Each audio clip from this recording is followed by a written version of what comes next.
All right, Shalom. This is Shalom from the Great Millstone, the Atlantic Camp.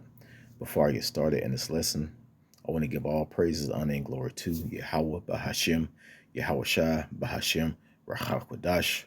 Double honors to my elders and apostles of Great Millstone that teach and rule well. Peace, love, and safety to the hopeful elect scattered throughout the four corners of the earth who are today mainly you Negroes, Latinos, Native Americans. Also the Israelite foreigners that are like the other nations, whose bloodline goes back to Abraham, Isaac, and Jacob, that are joined to us. To you all, I say shalom. And this lesson is going to go into the work that's never done. And if we're, the prophets today are striving to be kings and priests in the kingdom, okay? And the job of a king and the job of a priest is pretty heavy. And what inspired me to do this lesson, the Captain Abba of our camp in Atlanta, he brought out a beautiful point yesterday at camp. He mentioned that, if we striving to be kings and priests, we're not just going to be sitting back in the kingdom eating grapes and messing around with women and sitting back relaxing and eating all day and just chilling. We have a job to do. So the job is the job will never be complete. All right. This is a role in a position that those men that make it is gonna have to do forever.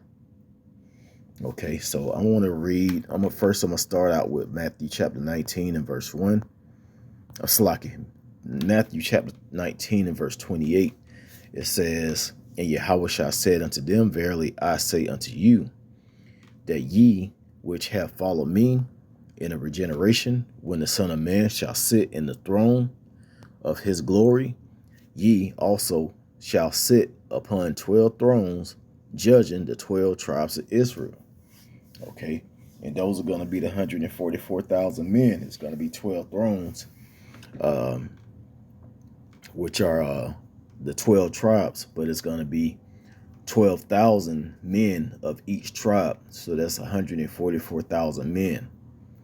Okay, and those men are going to be not only priests and kings, but judges, and they have a job to do. Okay, the job will never be done. The job will never be complete. Okay. This is on the left side of the screen. This is sermonindex.net. And it says, the role of a king. And it has up here Psalm 72 and 2.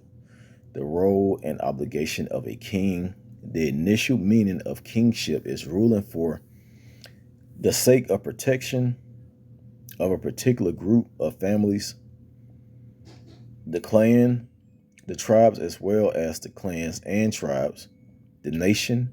The role of a king is that a unifying, integrating focus ritually and in a broader sense culturally. As such, he becomes a spiritual focus point. His influence is spiritually motivated, and he will also become an object for the operations of the spiritual realm to gain hold of the politics of man. He is a man of war, spiritual war. He is a personalized identification, a model to relate to and to copy, or as often happens in our pluralistic, it's lucky if I mispronounce that word, societies, a person to hate, an object to invert identification. The obligation of a ruler is to set standards in the sake of protecting as well as for common identity. Okay, so kings have a huge role, and not only is it going to be for tribes, the 12 tribes of Israel, but it's going to be for everyone on all the nations on the earth. All right. And I'm gonna get Micah later on, but that's gonna be the example. I believe it states the same thing in Isaiah chapter 2. But let's now go to Revelations 5.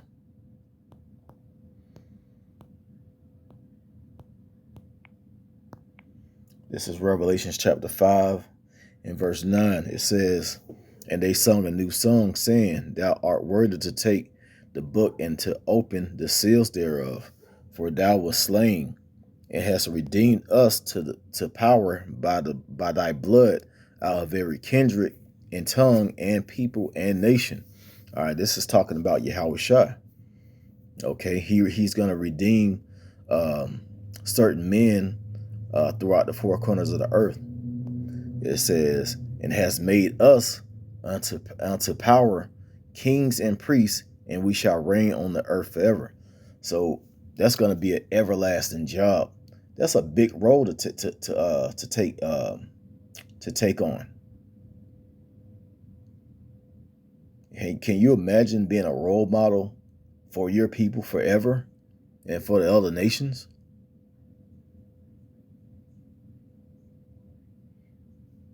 Okay. Not only that, even getting the nations in order, that's going to be the job of the 144,000, the kings and priests, those that's going to reign with Yahweh Shai.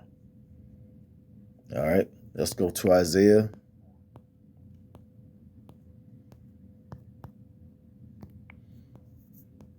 Isaiah 41 and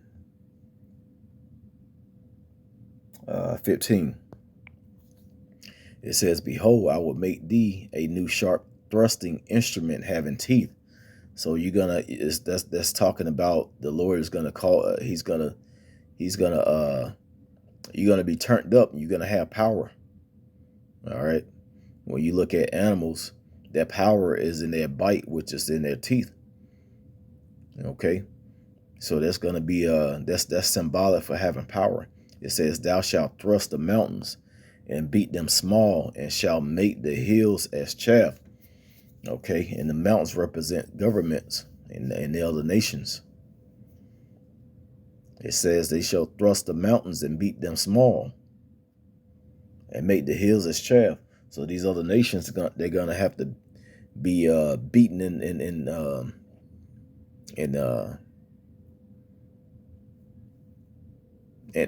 they're gonna have to pretty much be corrected. Okay, some are gonna try and go to war, and that's gonna be that's gonna actually be when Yahweh Shai return and give those men those powers. Okay, you're gonna have the elect out here getting busy, beating these nations in order.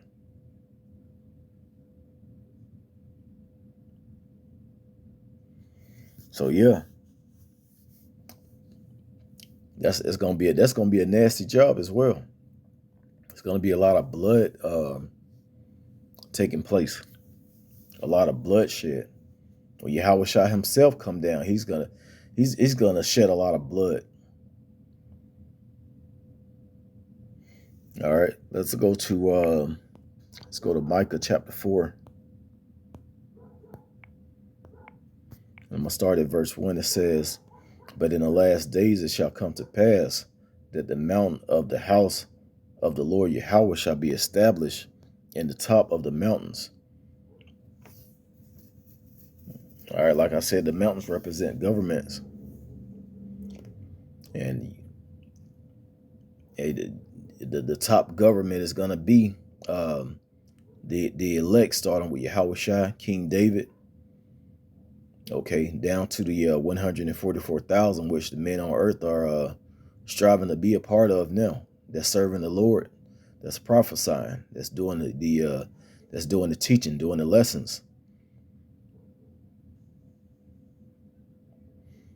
All right. It says, "And it shall be exalted above the hills, and people shall flow unto it.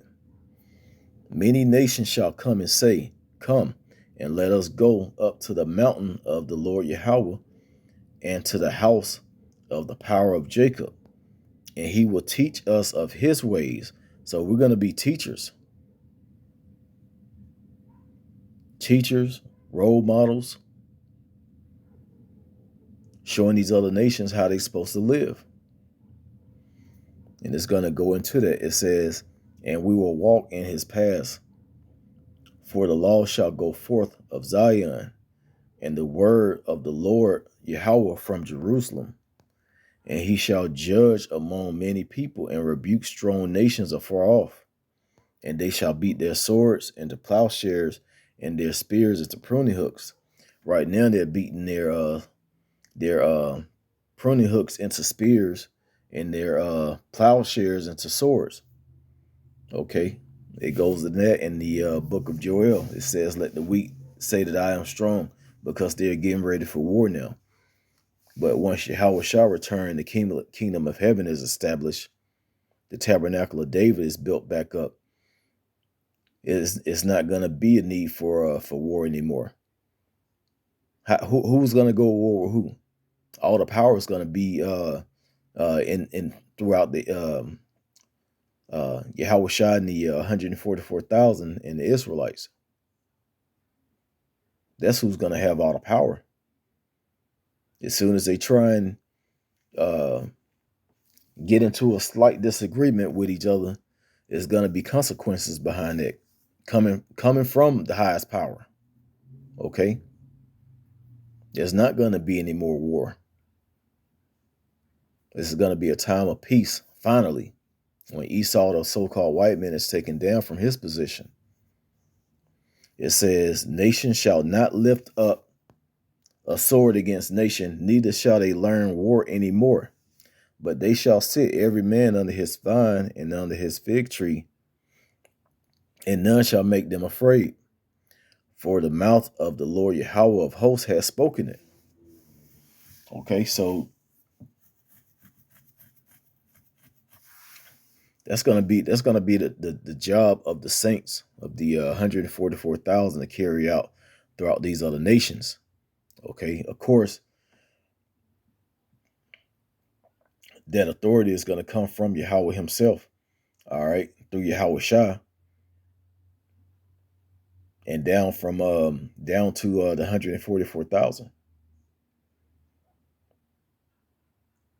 The Lord Yahweh Shah is gonna appoint certain men to certain areas of the earth to get them in order, and it's gonna stay like that forever.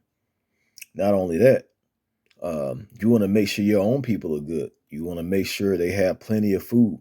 You want to make sure they have plenty of resources. All right, that's the job of a king. And it's going to be a beautiful time, because those men, they're going to be made perfect. And that job is going to be done to the T. All right.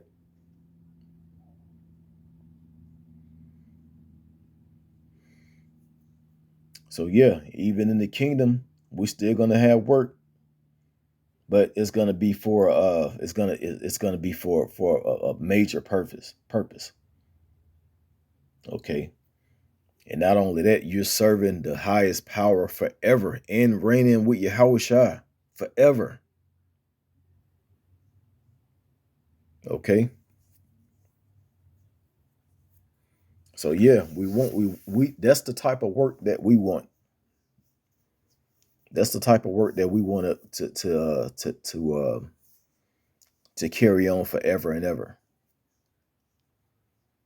Making sure everything is done perfect. Make sure everyone is living perfect. Getting the other nations in order. Getting the earth in order. So with that, I pray that this was edifying. Once again, I want to give all praises, honor, and glory to Yahweh, Bahashem, Yahweh Shah, Bahashem, Rachakwadash. Also, double honors to my elders and apostles, a great millstone that taught us his truth. Shalom to the elect.